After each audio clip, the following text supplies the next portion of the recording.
नमस्कार विद्यार्थी मित्रांनो, यशस्वी अकॅडमीच्या आपल्या यूट्यूब चॅनलवरती आणि ऑनलाईन प्लॅटफॉर्मवरती आपल्या सगळ्यांचं सहर्ष स्वागत. जशी तलाठीची ॲडव्हर्टाईज आलेली आहे, जाहिरात आलेली आहे, तसं एक उत्साहाचं वातावरण अख्ख्या पूर्ण स्पर्धा परीक्षा करणाऱ्या विद्यार्थ्यांच्या मनात तयार झालेलं आहे. भरपूर एन्क्वायरीज चालू आहेत. भरपूर मुलांना कशी तयारी करायची आहे, कशा पद्धतीने अभ्यास करायचा आहे, कशा पद्धतीनं प्रश्नपत्रिकांचं स्वरूप आहे, कुठून अभ्यास करायचा आहे, आता हे प्रश्न भेडसावायला चालू झालेत. कारण आधी कसं होतं, TCS IBPS पॅटर्न होता, वन लायनर क्वेश्चन्स होते, त्यामुळं एक्झाम पॅटर्न सोपा होता. आता एक्झाम MPSC घेणार आहे, त्यामुळे आता त्यात एक्झाम किती आहेत, कशा पद्धतीने अभ्यास करायचा आहे, मग त्यात पूर्व मुख्य परीक्षांचा अप्रोच कसा असायला पाहिजे, आता हे प्रश्न नव्याने मुलांना भेडसावायला लागलेले आहेत. त्यामुळं आपण आज आपलं जे लेक्चर आहे त्यामध्ये गट क ची जी परीक्षा होणार आहे त्यामध्ये मुलांनी अभ्यास करताना कशा पद्धतीनं करायचं आहे, अभ्यासक्रम काय आहे, परीक्षेचं स्वरूप कसं आहे, त्यामध्ये कोणती परीक्षा किती मार्कांना आहे, या सर्व गोष्टींची पूर्तता आपण आजच्या लेक्चरमध्ये करणार आहोत. चला तर मग चालू करूयात. आपल्या पूर्ण तलाठी परीक्षेसंदर्भातली माहिती घेऊयात. एक्झामचं अभ्यासक्रम काय आहे, स्वरूप काय आहे, त्याच्यानंतर कोणत्या विषयांना किती प्रश्न विचारले जातात, त्याच्यानंतर अभ्यास करताना कशा पद्धतीनं करायचं आहे, दिवसात किती विषय करायचे आहेत, 2 करायचे आहेत, 3 करायचे आहेत की एकच करायचं आहे, या सगळ्या गोष्टींचा आढावा आपण आज इथे घेणार आहोत. चला ठीक आहे. आधी सगळ्यात आधी आपण जी परीक्षा देणार आहोत त्याची परीक्षा योजना काय आहे ते आपल्याला माहित असणं गरजेचं आहे. बरोबर आहे. परीक्षा किती आहेत आपल्याला होणाऱ्या? 2 होणार आहेत. बरोबर आहे. एक पूर्व परीक्षा आणि दुसरी मुख्य परीक्षा होणार आहे. ठीक आहे. आता बघा विद्यार्थी मित्रांनो, टोटल जागा ज्या गट क च्या झालेल्या आहेत त्या 5000 प्लस जागा झालेल्या आहेत. ठीक आहे. 5000 प्लस जागा. आयोगाचा मेन्स साठी मुलं निवडण्याचा जो स्टँडर्ड रेशो आहे तो 16% जवळपास असतो. म्हणजे 16 पट मुलं आयोग सिलेक्ट करतं मेन्स साठी. एका जागेसाठी 16 मुलं, याप्रमाणे या पटीत मुलं मेन्स साठी सिलेक्ट आयोग करतं. जर 5000 जागा असतील तर तुम्ही विचार करा किती मुलं तिथं मेन्स देणार आहेत यावर्षी. यात अजूनही जागा वाढतील असं म्हणत आहेत. अजून 4-5 जिल्ह्यांचे जे काही मागणीपत्र जायचे आहेत ते गेल्यानंतर अजून एक 50-60 तरी जागा नक्की वाढतील, जवळपास 100 पर्यंत वाढतील असं धरूयात. तर विचार करा त्या अजून 16 पटीत जागा वाढतील. त्या पद्धतीनं म्हणजे मेन्सला तेवढी मुलं सिलेक्ट होतील. त्यामुळं कट ऑफ जो आहे, तुम्ही कट ऑफचा विचार आत्ता करू नका. कट ऑफ जेवढा गट ब चा लागतो 52-53 असा लागतो, तो गट क चा लागत नाही आणि इथं लागणार पण नाही. कारण जागा कशा आहेत, भरपूर आहेत, हे पहिल्यांदा तुम्ही लक्षात घ्या. ठीक आहे. त्यामुळं अभ्यास करताना आपल्याला किती परीक्षा द्यायच्या आहेत हे लक्षात ठेवा. गट क मध्ये आपल्याला MPSC पॅटर्न प्रमाणे जर अभ्यास करायचा असेल तर आता आपल्याला पूर्व परीक्षा एक द्यायची आहे. पूर्व परीक्षा पास झाल्यानंतर आपल्याला मुख्य परीक्षा द्यायची आहे आणि त्यामध्ये जर आपण पास झालो, त्यामध्ये कट ऑफ मध्ये आपण बसलो तर आपलं सिलेक्शन होणार आहे. पण यावेळेस तुम्हाला गोल्डन ऑपॉर्च्युनिटी काय आहे, दोन्ही परीक्षा 6 महिन्याच्या आत आहेत तुमच्या. म्हणजे तुम्ही जर अभ्यास करून नीट व्यवस्थित आत्ताचे जे पुढचे 90 दिवस आहेत, आतापासून तुमचे जे 87 दिवस आहेत, आजपासून पुढचे तुमचे जे 87 दिवस आहेत ते जर नीट युटिलाइज केले, त्याचा अभ्यास नीट केला आणि त्याच्यानंतर मेन्ससाठी परत 1.5 महिना जो तुम्हाला मिळणार आहे त्या पद्धतीने जर अभ्यास केला तर 6 महिन्यात तुमची पूर्व पण कंप्लीट होणार आहे, मेन्स पण कंप्लीट होणार आहे आणि येणाऱ्या 9-10 महिन्यात जे काही असेल ते तुमच्या हातात पोस्ट असणार आहे. हे सगळ्यात महत्त्वाचं तुमच्यासाठी आहे. जर तुम्ही मनात ठरवलं, मनाचा निश्चय करून अभ्यास करायचं ठरवलं की काही झालं तरी मला यावर्षी सिलेक्ट व्हायचं आहे, आमचाही तोच प्रयत्न आहे. जेही आपले विद्यार्थी आहेत, जी मुलं आपल्याकडं पूर्ण मार्गदर्शनासाठी येत आहेत, ती जास्तीत जास्त मुलं मेन्स पर्यंत गेली पाहिजेत. मेन्स मधून पुन्हा त्यांचं सिलेक्शन मध्ये नाव आलं पाहिजे, फायनल लिस्ट मध्ये त्यांची स्वप्नपूर्ती झाली पाहिजे, यासाठी आपण प्रयत्न करत आहोत. त्याप्रमाणे मुलांचा अभ्यास देखील आपण करून घेणार आहोत. तर परीक्षेचं स्वरूप जे आहे त्यामध्ये पहिल्यांदा आपल्याला बघायचं आहे पूर्व परीक्षा जी आहे. आता आपण बघणार आहोत फक्त पूर्व परीक्षेसाठी, कारण पूर्व परीक्षेसाठी किती दिवस राहिलेले आहेत आपल्याजवळ, 87 जवळ दिवस राहिले असतील असं धरून चाला. तर आपण आपलं जे नियोजन आहे ते 85 दिवसांचं नियोजन करणार आहोत. 85 दिवसांचं जे काही नियोजन आहे ते आपण करणार आहोत. त्या पद्धतीनं तुम्हाला 85 दिवसांचा अभ्यासाचा आराखडा कसा असावा ते आपण सांगणार आहोत. त्यामुळं आत्ता अभ्यास करताना पूर्व परीक्षा फोकस करून अभ्यास करायचा आहे. त्यामध्ये जे सिलेबस मी तुम्हाला जो सांगणार आहे त्यातले सर्वच्या सर्व विषय जे विषय तुम्ही पूर्व परीक्षेला अभ्यास करणार आहात ते सर्वच्या सर्व विषय तुम्हाला मुख्य परीक्षेसाठी पुन्हा आहेत, प्लस अजून काही विषय त्यात ऍड होतात, हेही लक्षात राहू दे. त्यामुळे आता पूर्ण फोकस तुमचा पूर्व परीक्षेवरती असू दे. त्यामध्ये तुमचा जे विषय 7-8 विषय तुमचे पूर्व परीक्षेसाठी आहेत तिथं तुमचा मेन्सच्या तेवढ्या विषयांचा अभ्यास होणार आहे. म्हणजे नंतरच्या 1.5 महिन्यात तुम्हाला जे काही एक्स्ट्रा विषय आहेत, कोणते विषय आहेत तेही मी तुम्हाला सांगणार आहे. ठीक आहे, त्या पद्धतीने तेवढ्याच विषयांचा अभ्यास तुम्हाला नंतर करण्यासाठी ठेवायचा आहे. आत्ता अभ्यास करताना आपला पूर्व मुख्य या सर्व दोन्ही परीक्षांसाठीचा अभ्यास अगदी व्यवस्थितरित्या आपण बघणार आहोत. ठीक आहे, परीक्षा योजना पूर्व परीक्षेसाठी आपल्याला किती पेपर आहेत? एकच पेपर असणार आहे. पूर्व परीक्षेसाठी आपल्याला एकच पेपर आहे. त्यामध्ये काय आहे, त्या विषयाचं नाव दिलेलं आहे सामान्य क्षमता चाचणी, असं त्याचं नाव आहे. सामान्य क्षमता चाचणी असं नाव दिलेलं आहे. त्यामध्ये प्रश्न संख्या 100 आहे. बरोबर आहे, एकूण 100 प्रश्न असतील. एका मार्काला एक प्रश्न असेल, असे आपल्याला 100 गुण असतील. प्रश्न विचारण्याचा म्हणजे परीक्षेचा जो दर्जा आहे, आपल्याला अर्हता काय दिलेली आहे आपण गेल्या लेक्चरमध्ये बघितलेला आहे. बरोबर आहे, अर्हता आपल्याला पदासाठी कोणती आहे? तुमची ग्रॅज्युएशनची डिग्री म्हणजे तुमचं ग्रॅज्युएशन कंप्लीट असणं गरजेचं आहे. पदवी तुमची कंप्लीट झालेली असणं गरजेचं आहे. हे तुमचं पहिलं आहे. म्हणून परीक्षेचा दर्जा जो असेल तो कसा असेल? पदवीच्या दृष्टीने तुमचा परीक्षेचा दर्जा असणार आहे. प्रश्न विचारण्याचं माध्यम कसं आहे? इंग्रजी आणि मराठी दोन्हीही असणार आहे. मराठी आणि इंग्रजी. जो क्वेश्चन तुम्हाला मराठीत दिला असेल लगेच खाली तुम्हाला इंग्लिशमध्ये तो प्रश्न असणार आहे, हे लक्षात ठेवा. त्यामुळं जे मुलं इंग्लिश मिडियम मधून अभ्यास करतात, जी मुलं इंग्लिश मिडियम मधून आले त्यांनी घाबरायचं काही कारण नाही. बायलँग्वेज क्वेश्चन असतात, त्यामुळे दोन्ही भाषेत तुम्हाला क्वेश्चन एकाच वेळी तिथं बघायला मिळतील. ठीक आहे, परीक्षेचा कालावधी किती असणार आहे? 1 तास. म्हणजे आपल्याला किती मिनिटं आहेत? 60 मिनिटं आहेत. ठीक आहे, हे लक्षात ठेवा. 60 मिनिटं आपल्याजवळ आहेत. आणि आपल्या परीक्षेचं स्वरूप कसं आहे? प्रश्नपत्रिकेचं वस्तुनिष्ठ बहुपर्यायी, म्हणजे आपल्याला MCQ based multiple choice questions असतील. म्हणजे एक प्रश्न असेल त्याचे 4 पर्याय असतील, त्यामध्ये योग्य पर्याय कोणता आहे ते उत्तर आपण निवडायचं आहे. आता हे झाले प्रश्नपत्रिकेचं स्वरूप. आता या प्रश्नपत्रिकेमध्ये आपण जे उत्तर देणार आहोत त्याला निगेटिव्ह मार्किंग आहे का? तर निगेटिव्ह मार्किंग आहे. 1/4 निगेटिव्ह मार्किंग आहे. म्हणजेच जर तुमचे 4 प्रश्न चुकले तर तुमच्या एका बरोबर प्रश्नाचे मार्क कमी होणार आहेत. म्हणजे तुमचे 4 प्रश्न चुकले तर बरोबर आलेला एक प्रश्नाचे मार्क तुमचे कमी होणार आहेत. तुम्हाला निगेटिव्ह मार्किंग किती आहे? 1/4 निगेटिव्ह मार्किंग आहे, हे लक्षात ठेवायचं आहे. ठीक आहे, या पद्धतीनं तुमची पूर्ण एक्झाम असणार आहे.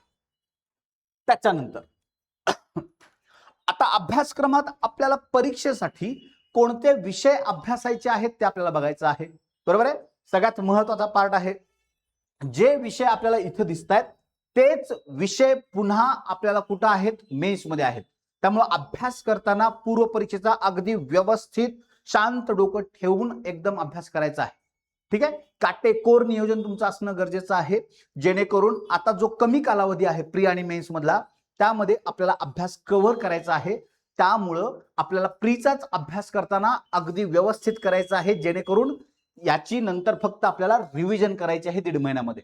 कारण त्यावेळी आपल्याला दुसरे सब्जेक्ट अभ्यास करायचे आहेत जे मेन्समध्ये स्पेशल मेन्समध्येच आहे, प्रीला त्यांचा संबंध नाही. ठीक आहे, तर आपण एक एक सब्जेक्ट बघूयात. पहिल्यांदा काय दिलेलं आहे? पहिला विषय आहे आपल्याला इतिहास. इतिहासमध्ये काय सांगितलेलं आहे? आधुनिक भारताचा विशेषतः महाराष्ट्राचा इतिहास आहे. आधुनिक भारताचा विशेषतः महाराष्ट्राचा इतिहास आहे. अशा पद्धतीने तुम्हाला इतिहासचा सिलेबस दिलेला आहे. इतिहास हा एक विषय आहे. त्याच्यानंतर भूगोल हा विषय आहे. महाराष्ट्राच्या भूगोलाच्या विशेष अभ्यासासह. ठीक आहे, असं दिलेलं आहे, महाराष्ट्राच्या विशेष अभ्यासासह.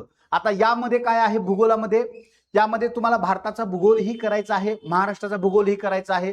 5 प्रश्न भारताच्या भूगोलवरती असतात, 5 प्रश्न महाराष्ट्राच्या भूगोलवरती असतात. असे दोन्हीही मिळून तुम्हाला 10 प्रश्न भूगोल या विषयावरती असणार आहे. त्याच्यानंतर तुम्हाला अर्थव्यवस्था हा चॅप्टर आहे किंवा सब्जेक्ट आहे.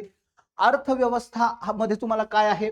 एक भारतीय अर्थव्यवस्था आणि दुसरं शासकीय अर्थव्यवस्था. बघा, भारतीय अर्थव्यवस्था म्हणजे काय आहे?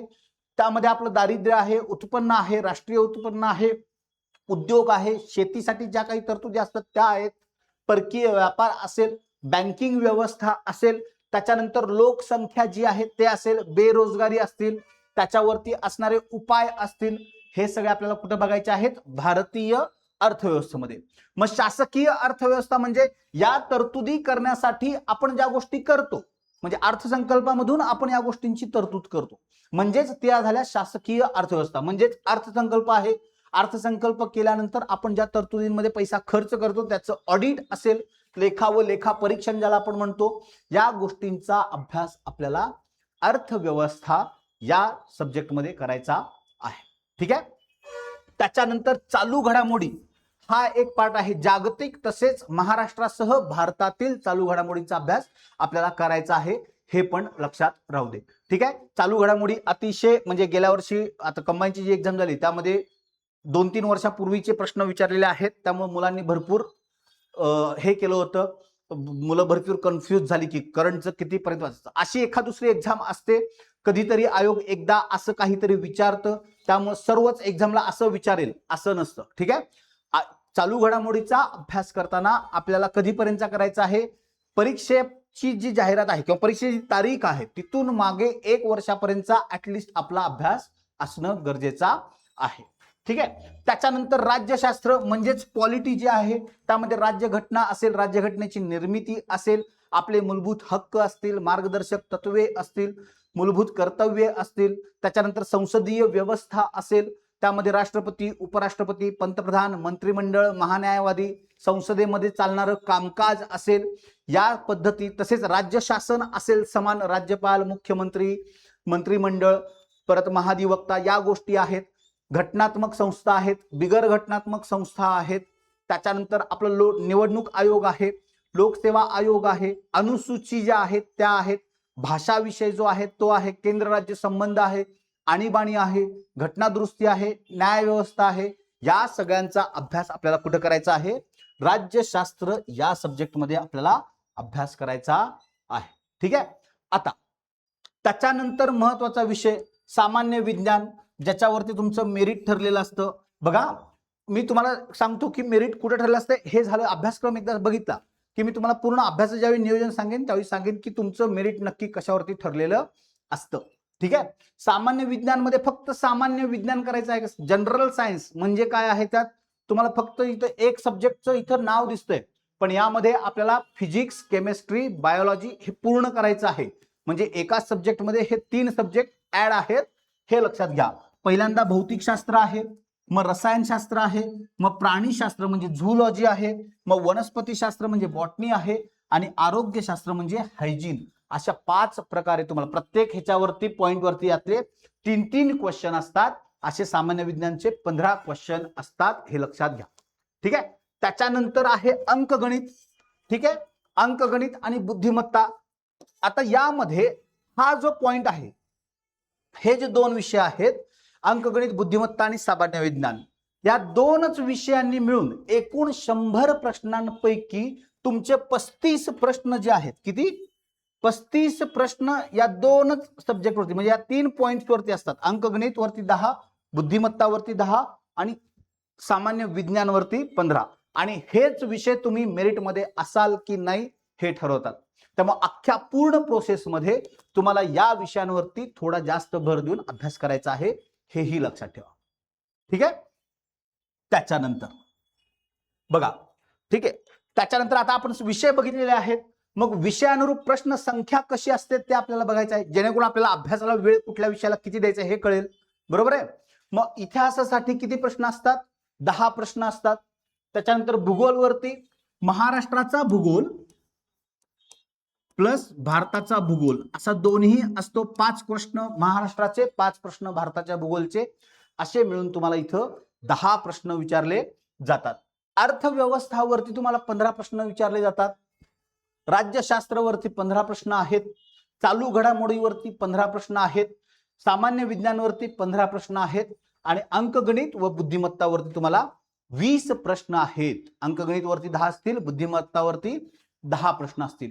आता बघा, हा यामध्ये सगळ्यात जास्त वेटेज कशाला आहे तुम्ही जर चेक केलं तर तुम्हाला कळेल की हे जे 3 पॉइंट आहेत शेवटचे, याच्यावरती किती प्रश्न आहेत? 50% भाग तुमचा पेपरचा या 3 सब्जेक्टनी व्यापलेला आहे. बरोबर आहे का? चालू घडामोडी 15 प्रश्न, सामान्य विज्ञान 15 प्रश्न आणि अंकगणित बुद्धिमत्ता 20 प्रश्न, असे 50 प्रश्न तुमचे या 3 पॉइंट वरती आहेत आणि ह्या 4 सब्जेक्ट वरती तुमचे 50 क्वेश्चन आहेत.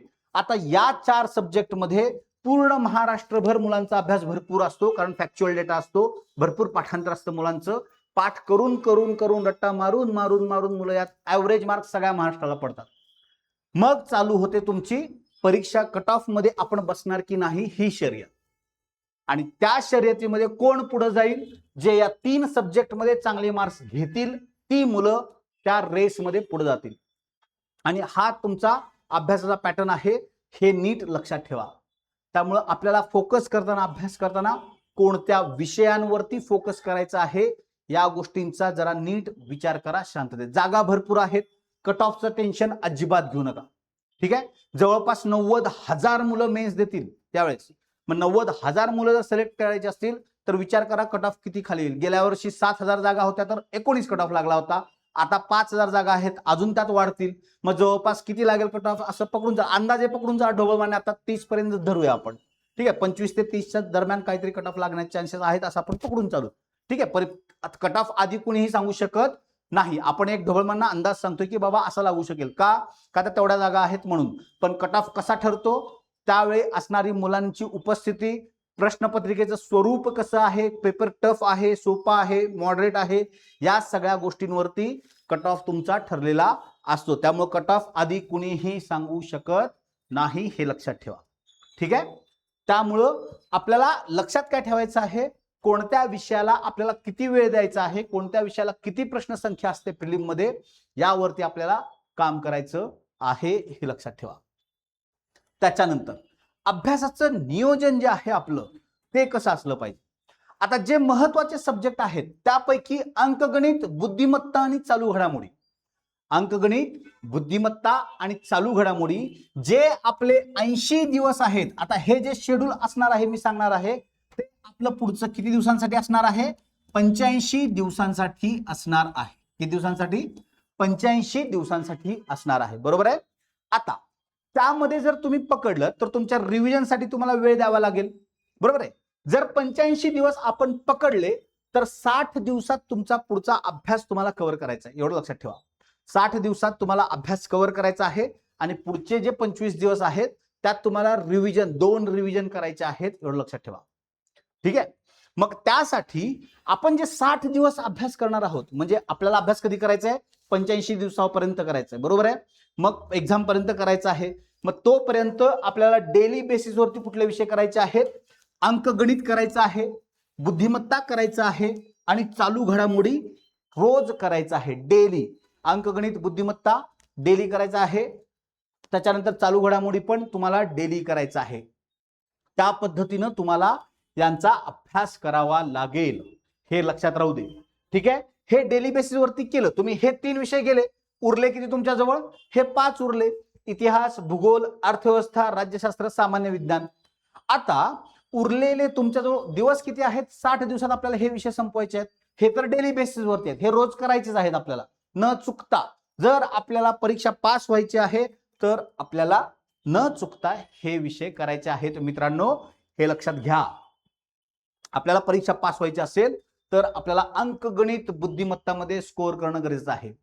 ठीक आहे, आता मी तुम्हाला काय सांगतो नीट ऐका. आपल्याला किती प्रश्न आहेत, एकूण 100 प्रश्न आहेत. बरोबर आहे का. ठीक आहे, यासाठी आपल्याला वेळ किती आहे, 60 मिनिट वेळ आहे. बरोबर आहे का, आहे.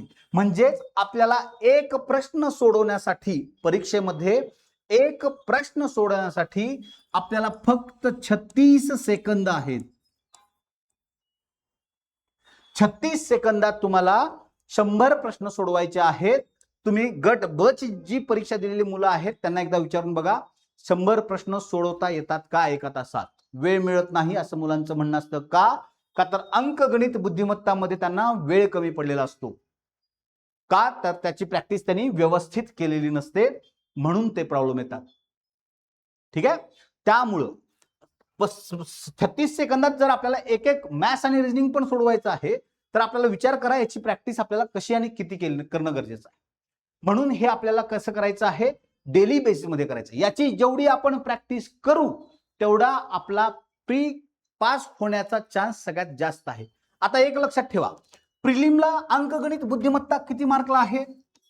प्रिलिमला अंकगणित बुद्धिमत्ता आपण बघितलं ते किती मार्कला आहे? 20 मार्कला.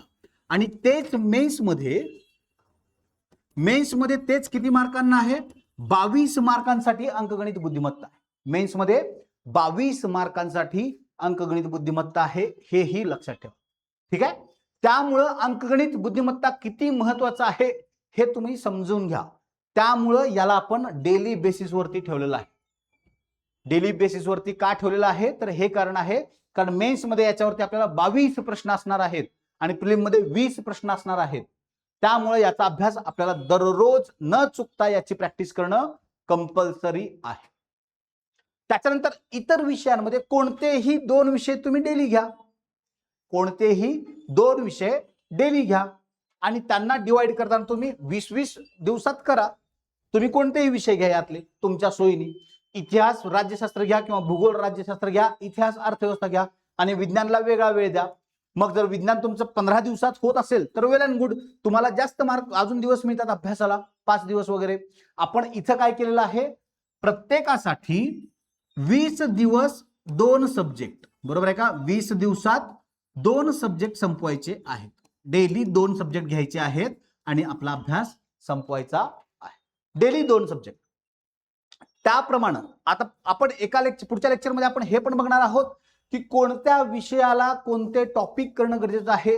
आपल्याला जर 60+ मार्क घ्यायचे असतील तर कोणते टॉपिक प्रामुख्यानं आपल्याला करायचे आहेत, ज्याच्यावरती दरवर्षी हमखास प्रश्न येतातच, ते आपल्याला बघायचं आहे. बरोबर आहे.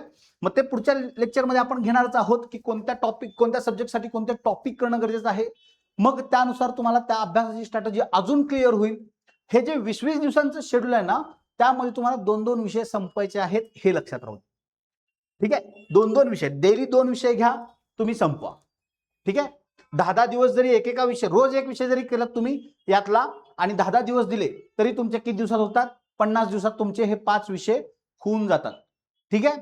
पण त्या पद्धतीनं तुमचा अभ्यासाला बसणं गरजेचं आहे. 2 तास बसलो आणि विषय संपत नाही सर, कसं होणार आहे मग तुमचं? नाही. मग त्याप्रमाणे सांगतोय, अभ्यास करताना व्यवस्थित अभ्यास करा. अगदी तुमचं शेड्यूल पुढचे 85 दिवस काहीही डोक्यात घेऊ नका. बघा मित्रांनो, मी का सांगतो एवढं तुम्हाला तळमळीनं, एक चांगली संधी आहे. अशी कुठली तरी एक्झाम आत्ता अशी दिसतेय की 6 ते 7 महिन्यात तुमची मेन्स पण आहे लगेच. म्हणजे प्री पण कंप्लीट होणार आहे आणि मेन्स पण त्या 7 महिन्यात कंप्लीट होणार आहे. त्या म्हणजे अशी खूप वर्षानंतर अशी कुठली तरी एक्झाम आली असेल की 6 महिन्यात त्याची प्रोसेस पूर्ण संपतीये, प्री आणि मेन्स दोन्ही पण. ठीक आहे. नाहीतर अख्खी एक एक्झाम संपायला 1 वर्ष लागायचं. आधी तुम्ही विचारून बघा, आधी मुलांना जे नव्यानं तयारी करतायत, ज्यांनी फक्त आधी तलाठीचा अभ्यास केला होता TCS IBPS प्रमाणे, त्यांनी अजिबात घाबरून जाऊ नका. ठीक आहे. अजिबात घाबरून जाऊ नका. एक्झाम तुम्ही जर नीट डोकं शांत ठेवून अभ्यास केलात, आम्ही सांगतो त्याप्रमाणे तुम्ही जर अभ्यास केलात तर तुम्हाला प्री पास होण्यापासून तुम्ही स्वतःला थांबवू शकत नाही. तुम्ही प्री पास व्हाल म्हणजे व्हाल. ठीक आहे. फक्त तुमचा अभ्यास त्या पद्धतीनं पाहिजे, त्या दृष्टीनं तुमचा अप्रोच पाहिजे, त्या दृष्टीनं आम्ही जे सांगतोय करायला त्या पद्धतीनं तुम्ही करा. तुम्हाला मार्क्स मिळतील म्हणजे मिळतील. ठीक आहे.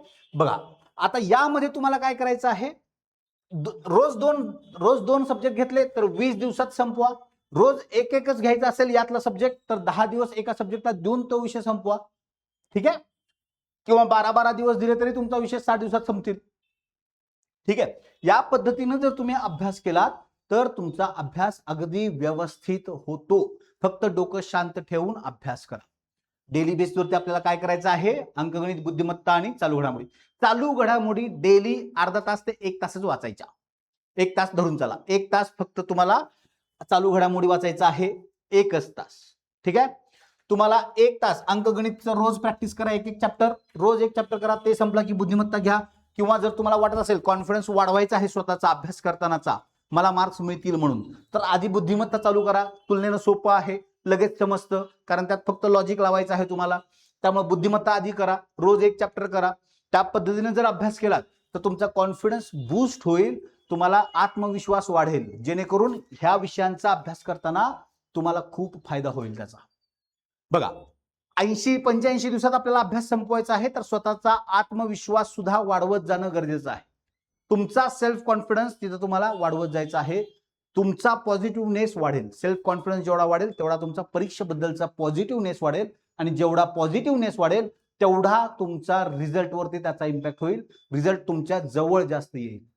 त्याच्या लक्षात, प्रिलिम पास होण्याचे चान्सेस तुमचे जास्त वाढतील. कधी? जर तुम्ही आत्मविश्वास वाढवत अभ्यास केला तर.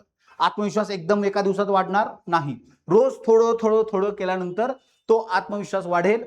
त्यामुळे सांगतोय की आपल्याला अभ्यास करताना डेली बेसिसवरती अंकगणित, बुद्धिमत्ता, चालू घडामोडी करायचा आहे. काही मुलं सायन्सचा एक चॅप्टर रोज करतात बरं. म्हणजे मी असंच केलं पाहिजे असं काही नाही आहे. तुम्हाला जे सुटेबल शेड्यूल आहे त्याप्रमाणे करा. काही मुलं हे एका दिवशी एकच सब्जेक्ट करतील, हे डेली बेसिसवरती करतील. किंवा काही मुलं काय करतील, हे सगळे सब्जेक्ट म्हणजे डेली बेसिसचे हे प्लस सायन्सचा रोज एक चॅप्टर कुठला तरी, सायन्सचा एक चॅप्टर रोज, अशा पद्धतीनं सायन्स पण इकडे घेतील आणि हे 4 सब्जेक्ट 15-15 दिवसात वाटून घेतील. येते का लक्षात?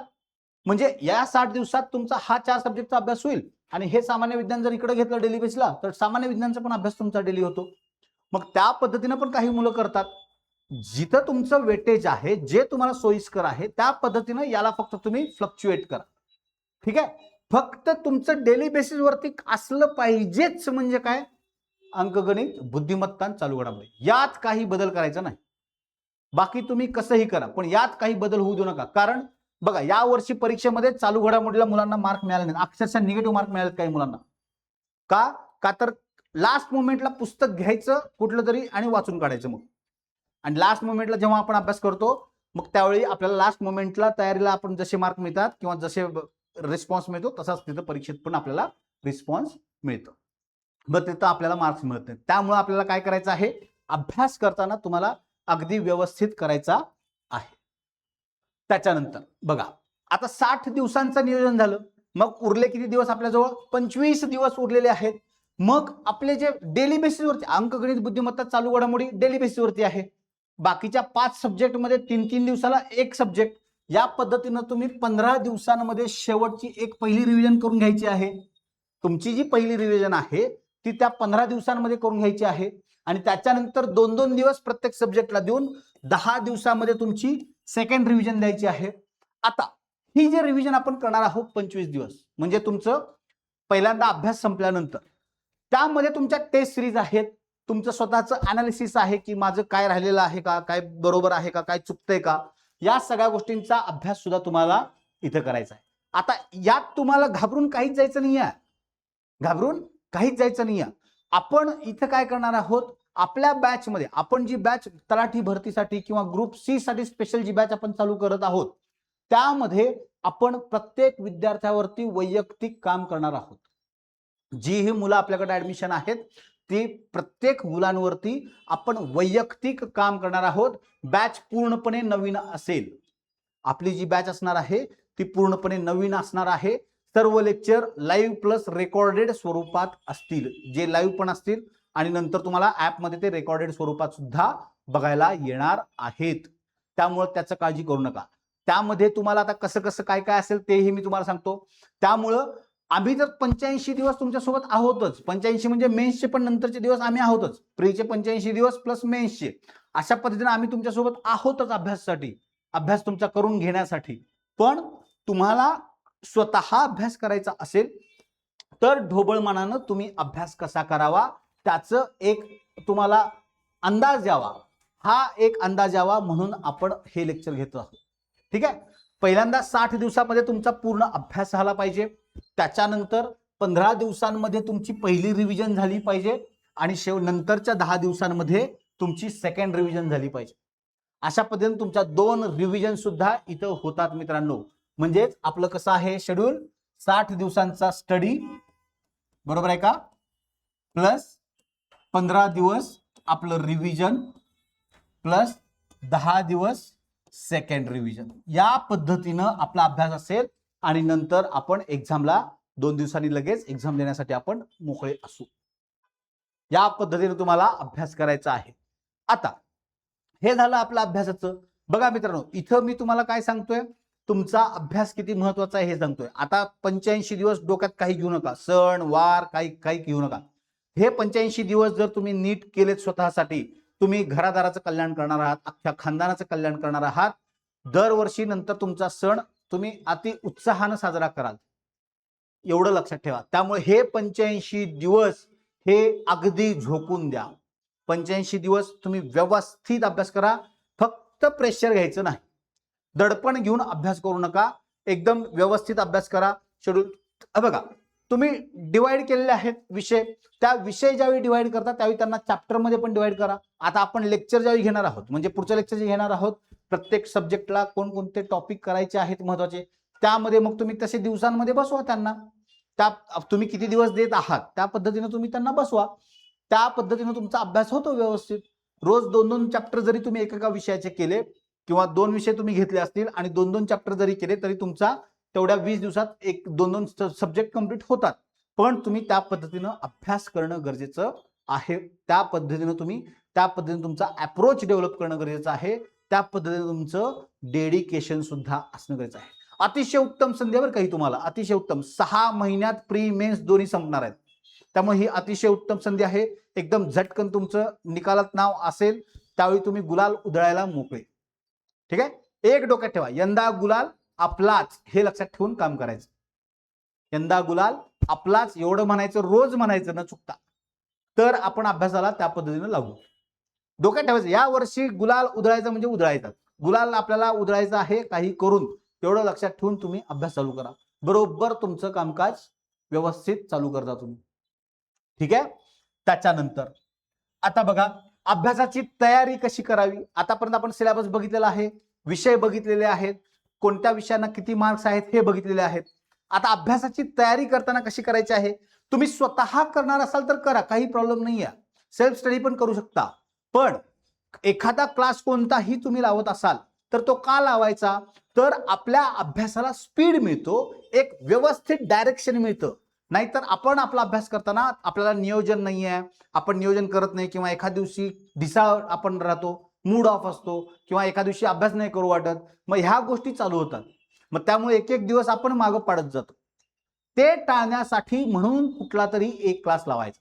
मग क्लास लावताना आपल्याला सगळ्या गोष्टी मिळणार आहेत का हेही चेक करा. फक्त क्लासमध्ये पैसे भरलेत आणि आपल्याला लेक्चर पण मिळत नाही आहेत, आधीचे कुठले तर रेकॉर्डेड लेक्चर आपल्याला आधीचे देत आहेत, असं होत असेल तर मग ते काही कामाचं होणार नाही तुमच्यासाठी. बरोबर आहे. त्यामुळे तुम्ही जर नवीन बॅच लावत असाल तर त्यामध्ये डेली लेक्चर होणार आहेत का, आपल्यावरती काम करणार आहेत का, आपल्याला मेंटरशिप त्यात मिळणार आहे का, आपल्या टेस्ट कशा होणार आहेत, आपल्याला डायरेक्शन देताना व्यवस्थित देणार आहेत का, आपल्याला जे शिक्षक सांगणारे आहेत त्यांनी स्वतः आधी एक्झाम दिलेल्या आहेत का, की सरळ सेवाचा आधी काहीतरी अभ्यास केला आहे, एक्झाम दिल्या आहेत, आधी लेक्चर घेताना सरळ सेवाचेच घेतलेले आहेत फक्त, किंवा TCS IBPS चे घेतलेले आहेत आणि आता MPSC पॅटर्न मध्ये डायरेक्ट तुम्हाला हे करतायत. असं शक्यतो तरी कोणी नसतंच, पण तरी पण ते चेक करा एकदा की आपल्याला जे शिक्षक शिकवतात त्यांना त्याबद्दल माहिती आहे का, किंवा ते जे आपल्याला डायरेक्शन देत आहेत ते अगदी परफेक्ट देत आहेत का, हेही चेक करा आणि मग तुम्ही त्या गोष्टींमध्ये काम करा. ठीक आहे. आता आपण जे अभ्यास तयार करून, तुम्ही बघा अभ्यास करताना काय करायचं, जर तुम्ही कोणतीही बॅच लावणार असाल तर त्यामध्ये लेक्चर तुमचे होणार गरजेचं आहे. ते लाईव्ह प्लस रेकॉर्डेड असू दे, किंवा तुम्ही जे करणार आहात ते त्या पद्धतीने करणार आहात, तुमचा अभ्यासाला दिशा मिळते. एखादा कन्सेप्ट तुम्हाला कळाला नसेल तर तुम्ही त्या लेक्चर मधून ते लगेच क्लिअर करून घेऊ शकता. म्हणून एक कोणता तरी क्लास लावणं गरजेचं आहे. ठीक आहे. त्याच्यानंतर PYQ अनालिसिस सिरीज, म्हणजे तुम्हाला PYQ मधून ते सांगतायत का, PYQ अनालिसिस तुम्हाला सांगतायत का की कोणते टॉपिक करणं गरजेचं आहे PYQ बघून, किंवा कोणते मुद्दे महत्वाचे आहेत, कशा पद्धतीने PYQ अनालिसिस केलं पाहिजे, त्याचा उपयोग आपण अभ्यास करताना कशा पद्धतीने केला पाहिजे, किंवा त्याच्यानुसार आपला अप्रोच कसा डेव्हलप केला पाहिजे, हे तुम्हाला गायडन्स मिळते का हे चेक करा. त्याच्यानंतर तुमचं नोट्स तुम्हाला मिळतायत का बॅचमध्ये, तुमच्या बॅचमध्ये तुम्हाला, नाहीतर झालेल्या लेक्चरचं अख्खं आहे तसं PDF तुम्हाला तिथं मिळत असेल, मग त्यात तुमचा अभ्यास काही होणार नाही. बघ ठीक आहे. शक्यतो स्लाइडवरती जर डेटा सगळा असेल तर वेल अँड गुड. जर स्लाइडवरती डेटा सगळा नसेल आणि मग अर्धवट डेट असेल तर तुमचा अभ्यास पण त्या पद्धतीनं असेल. त्यामुळं नोट्स मिळणार आहेत का, पुस्तकं जी आपल्याला सांगतायत ते स्टँडर्ड बुक्स सांगतायत का, किंवा त्या पद्धतीनं आपल्याला सगळा आपल्या परीक्षेचा जो अभ्यासक्रम आहे त्या पद्धतीनं त्या पुस्तकांमध्ये तो अभ्यास आहे का, हेही चेक करा व्यवस्थित. त्याच्यानंतर आपल्या टेस्ट चॅप्टर वाईज टेस्ट होत आहेत का, एक चॅप्टर झाला की लगेच त्याच्यावरती टेस्ट होणार आहे का आपली, ते चेक करा. कारण तुमचा जसं चॅप्टर परफेक्ट होईल तसं तुमचा स्कोर वाढायला तुम्हाला मदत होईल, हे लक्षात ठेवा. आणि तुमची परीक्षा ही जी आहे ती स्कोरवरतीच डिपेंड आहे. तुम्ही अॅक्युरसी किती ठेवता आणि जास्तीत जास्त स्कोर कसं मिळवता याच्यावरती तुमचं यश आणि तुमचा रिझल्ट डिपेंड असतो, हे लक्षात ठेवा. त्यामुळे युनिट टेस्ट ज्या आहेत त्या तुम्ही कशा घेणार आहात त्याच्यावरती काम करा. सब्जेक्ट वाईज टेस्ट म्हणजे तुमचा सगळा सब्जेक्ट शिकवून झाला की त्याच्यावरती एक तुमची अप्रोच, तुमचा अभ्यास किती झालेला आहे चेक करण्यासाठी, तुमचं अवमूल्यन किंवा तुमचं मूल्यांकन करण्यासाठी, अवमूल्यन नाही मूल्यांकन करण्यासाठी, तुमचं अनालिसिस करण्यासाठी, तुमच्या अभ्यासाचं इव्हॅल्युएशन करण्यासाठी सब्जेक्ट वरती त्या टेस्ट. युनिट टेस्ट तर पाहिजेतच. युनिट टेस्ट झाल्यानंतर त्या सब्जेक्ट वरती अख्ख्या तुमची टेस्ट होतीये का हेही चेक करा. त्याच्यानंतर आपली जी काही आयोगाची जशा पेपर असतो सगळ्या सब्जेक्टचा एकत्र, त्या पद्धतीनं तुमची कॉम्प्रिहेन्सिव्ह टेस्ट होतीये का हेही चेक करा. तेही त्यात असणं गरजेचं आहे. तर तुम्हाला टाइम मॅनेजमेंट परीक्षेच्या वेळेचं जमेल. परीक्षेच्या वेळेचं टाइम मॅनेजमेंट करणं पण गरजेचं आहे. त्यामुळे तुम्हाला तिथं टेस्ट सिरीज ती आहे का कॉम्प्रिहेन्सिव्ह आयोगाच्या पॅटर्न प्रमाणे. आयोगाच्या प्रमाणे 2 बायलँग्वेज क्वेश्चन्स आहेत, तेवढा 60 मिनिटात 100 क्वेश्चन सोडवायचे आहेत. मग तशा टेस्ट आहेत का आपल्या कॉम्प्रिहेन्सिव्ह सगळ्या सब्जेक्टची एकत्र, हेही चेक करा. प्लस तुम्हाला वैयक्तिक मार्गदर्शन देतायत का, वैयक्तिक मार्गदर्शन आपल्याला मिळते का हेही चेक करा बॅच मध्ये. ठीक आहे. आता हे सगळं पॅकेज आपण आपल्या विद्यार्थ्यांसाठी आपल्या बॅच मध्ये घेऊन येत आहोत. आपल्या बॅच मध्ये आपले जेवढेही विद्यार्थी आहेत त्या सगळ्यांसाठी आपण हे घेऊन येत आहोत. आपल्या बॅच मध्ये लेक्चर्स असतील लाईव्ह प्लस रेकॉर्डेड, तुमचे PYQ analysis series separate lectures असतील पीवायक्यू अनालिसिसचे, प्रत्येक चॅप्टर वाईज प्रत्येक सब्जेक्ट वाईज तुम्हाला ते लेक्चर्स असतील पीवायक्यू अनालिसिसचे. त्यामुळे तुम्हाला अभ्यास करताना जास्त सोयीचं होईल की आपल्याला कोणते मुद्दे आहेत, जास्त मुद्दे क्लिअर पण होतील. एखादा मुद्दा तुम्हाला शिकवताना लेक्चरमध्ये कळाला नसेल तर पीवायक्यू अनालिसिस ज्यावेळी आपण लेक्चर करणार आहोत त्यामध्ये तुम्हाला त्या गोष्टी क्लिअर होतील. येते लक्षात. त्याच्यानंतर आपण नोट्स ही देणार आहोत. नोट्स तुम्हाला पीडीएफ प्रिंटेड म्हणजे तुम्हाला डाउनलोड करणार येणाऱ्या ज्या पीडीएफ आहेत त्या नोट्स अगदी सब्जेक्ट वाईज नोट्स तुम्हाला लेक्चर झाल्या तिथं तुम्हाला मिळून जातील. चॅप्टर वाईज नोट्स त्या पद्धतीने नोट्स तिथं तुम्हाला असणार आहेत. त्याच्यानंतर युनिट टेस्ट चॅप्टर झाला की त्याच्यावरती टेस्ट तुम्हाला तिथं असणार आहे. प्रत्येक चॅप्टर वाईज टेस्ट तुम्हाला तिथं उपलब्ध असणार आहे, हे लक्षात ठेवा. त्याच्यानंतर सब्जेक्ट वाईज जसं मी सांगितलं पूर्ण सब्जेक्ट संपला की त्याच्यावरती एक टेस्ट तुम्हाला कंपल्सरी असेल, ती तुम्हाला द्यायचीच आहे. त्याच्यानंतर कॉम्प्रिहेन्सिव्ह टेस्ट पण आपल्या आहेत शेवटच्या महिन्यात. परीक्षा जशी जवळ येईल तसं कॉम्प्रिहेन्सिव्ह टेस्टकडे आपण जाणार आहोत. सिलेबस जसं कंप्लीट होतोय तसा त्या पद्धतीनं आपण आपल्या बॅचची रचना केली आहे. प्रत्येक विद्यार्थ्याला त्याचं अभ्यासाचं शेड्यूल ही आपण बनवून देणार आहोत. कोणत्या दिवशी कोणता सब्जेक्ट मधला कोणता चॅप्टर वाचायचा इथपर्यंत आपण मायक्रो अनालिसिस करून मुलांचं पूर्ण मायक्रो नियोजन एवढ्या लेवलपर्यंत मायक्रो लेवलपर्यंत आपण नियोजन करून दिलेलं आहे मुलांचं. त्यामुळं एवढ्या लेवलपर्यंत तुम्हाला अभ्यास आहे. तुम्ही तो अभ्यास करताय की नाही हेही ट्रॅक केलं जाणार आहे. ठीक आहे. शिक्षकांशी तुम्हाला बोलायचं आहे आठवड्यातून एकदा कंपल्सरी. त्यावेळी तुम्ही जर ऑनलाईन असाल तर तुमची पूर्ण तुम्हाला झूम मीटिंग असेल किंवा फोनवरती तुमचं बोलणं होईल व्हिडिओ कॉलवरती. त्याप्रमाणे तुमचं मेंटॉरशिप असेल तिथं. त्याप्रमाणे तुम्हाला तुमच्याकडून अभ्यास तुम्ही किती करताय की नाही, करायचा असेल तर अजून किती वाढवायचं आहे, कमी करत असाल तर का कमी करताय, या सगळ्या प्रश्नांची उत्तर तुमची तिथं सॉल्व्ह केली जाणार आहेत. अशा पद्धतीनं आपण आपली बॅच पण चालू करतोय. कधीपासून 1 ऑगस्ट पासून आपली बॅच चालू होते. कधी 1 ऑगस्ट पासून आपली बॅच चालू होईल, ती तुमची मेन्सची एक्झाम संपेपर्यंत. आता ही आपण पहिल्यांदा बॅच घेतो ती प्री फोकस्ड असेल पूर्ण आणि मेन्सच्या वेळेस मेन्सचे सब्जेक्ट असतील त्यात. ठीक आहे. आता जी बॅच आपण घेणार आहोत अगदी माफक दरात असणार आहे. बॅच बद्दलची पूर्ण माहिती त्यासाठी तुम्हाला पूर्ण वेगळं असेल. आपला अकॅडमी यशस्वी अकॅडमीचा जो काही आपला नंबर आहे त्याच्यावरती तुम्हाला कॉल करायचा आहे. तुम्हाला सगळ्या डिटेल्स तिथं मिळतील. अगदी तुमच्या सर्व शंकांचं निरसन तिथं केलं जाईल, हे लक्षात ठेवा. अशा पद्धतीनं आपला अभ्यास अतिशय सुवर्ण संधी मित्रांनो, ही हातातून घालवू नका. 1539 फक्त तलाठीच्या जागा आहेत, अजून त्यात वाढणार आहेत, हेही लक्षात ठेवा. ठीक आहे. त्यामुळं ग्रुप सी मध्ये या वर्षी तुम्हाला ग्रुप सी ची तरी ऍटलिस्ट पोस्ट मिळवणं तुमच्यासाठी मोठी सुवर्ण संधी आहे. हा चान्स हातातनं घालवू नका काही करून. त्यामुळं अभ्यास करा, व्यवस्थित अभ्यास करून फोकस करा. तुमचा पूर्ण अभ्यास इथं आपण करून घेणार आहोत. पूर्ण अभ्यास इथं तुमचा आपण करून घेणार आहोत, काही झालं तरी. त्यामुळं नीट लक्ष द्या, व्यवस्थित अभ्यास करा आणि तुमच्या अभ्यासासाठी, परीक्षेसाठी तुम्हाला शुभेच्छा. धन्यवाद. भेटूयात पुढच्या लेक्चरमध्ये. सब्जेक्ट वाईज आपलं जे काही इम्पॉर्टंट चॅप्टर्स आहेत, कशा पद्धतीनं स्ट्रॅटेजी असणं गरजेचं आहे, या सगळ्या गोष्टी आपण त्या लेक्चर्समध्ये बघणार आहोत. त्या लेक्चर्समध्ये आपण भेटूयात. तोपर्यंत धन्यवाद. आपल्या चॅनलला लाईक करा, सबस्क्राईब करा आणि जास्तीत जास्त ग्रामीण भागातले जे विद्यार्थी आहेत ना मित्रांनो, त्यांना पाठवा, कारण त्यांना जास्त गरज असते त्यांच्या अभ्यासासाठी. त्यामुळे त्या विद्यार्थ्यांपर्यंत, ग्रामीण भागातल्या विद्यार्थ्यांपर्यंत आपलं चॅनल पोहोचवा, जेणेकरून त्या मुलांना त्या गोष्टींचा फायदा होईल. जे काही आपलं PYQ अनालिसिस असेल ते पर्यंत त्यांच्यापर्यंत जाईल आणि येणाऱ्या अपडेट्स तुम्हाला लगेच कळाव्यात, त्यासाठी आपलं चॅनल लाईक करा, शेअर करा आणि सबस्क्राईब करा. धन्यवाद. थँक्यू.